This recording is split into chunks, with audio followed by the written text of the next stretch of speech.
Ah mais ça sonne chez moi. Hello les gourmands, je suis super heureuse aujourd'hui parce que c'est un grand jour, je l'attends avec impatience depuis un moment. C'est Shangele qui vient chez moi pour planter des aromates, donc on va aller tout de suite à sa rencontre. Salut Shangele. Salut Leïla, Comment tu vas? Waouh, t'es chargé. Ouais, je suis chargé. Salut. Bah écoute, je t'attends avec tellement d'impatience. Bah écoute, moi je suis pressé de travailler.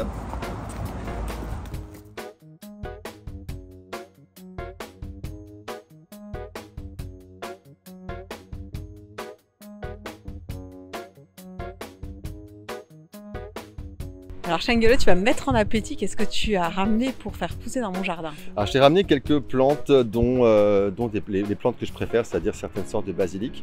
Mais je vais d'abord t'expliquer, avant de t'expliquer ce que je t'ai ramené, je vais t'expliquer pourquoi je les ai positionnés de la sorte. Tu veux bien? Ok, bah oui, carrément. Donc ici, on a toutes les plantes qu'on appelle herbacées, c'est-à-dire l'aneth, que tu m'as dit utiliser beaucoup, la ciboulette, le persil. Il faut savoir que ta maison ici, elle est orientée plein sud. Alors pour les plantes aromatiques, c'est juste génial parce qu'elles ont tout ce qu'elles veulent, c'est-à-dire du soleil. Par contre, le persil, l'aneth, la ciboulette, ça n'aime pas trop le soleil.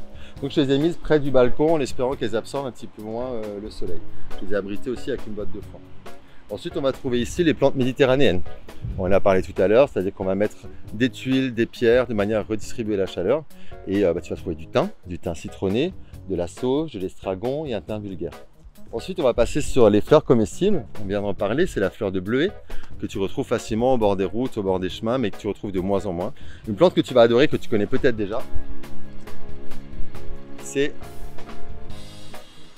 Oh, c'est le baggy. La plante curry. Ouais, on peut confondre avec la livèche, qu'on appelle aussi le magui quand on est d'ici. C'est la plante curry. Alors la plante curry, elle sent vraiment les épices. ouais, elle est vraiment super et au séchage, elle se tient hyper bien. Le seul truc, c'est qu'elle n'est pas comestible. Ah. Je m'explique. C'est-à-dire que tu la mets dans un plat, un peu comme un bouquet garni, et que tu la retires. Tu peux la manger, mais elle est un peu indigeste. Les estragons, je les ai mis tout devant, tout simplement encore une fois parce qu'on est plein sud et que l'estragon, j'imagine que tu t'en sers beaucoup. Et que je voulais pas. J'adore ça. Voilà, et je voulais pas que tu aies à te contorsionner jusqu'au fond de ton jardin aromatique. Et enfin, ici, tu as tout le coin des basilics. Alors, il faut savoir, si tu me connais un petit peu, que moi, je suis red dingue des basilics. Là, tu as du basilic vert, le genovese, on appelle. Bon, tu sais qu'il est très fragile. Donc, par exemple, il est très sensible aux maladies. C'est-à-dire qu'il faut l'arroser un petit peu tous les jours. Et il va falloir le récolter. Je vais te montrer ça. Il faut le récolter de cette manière-là.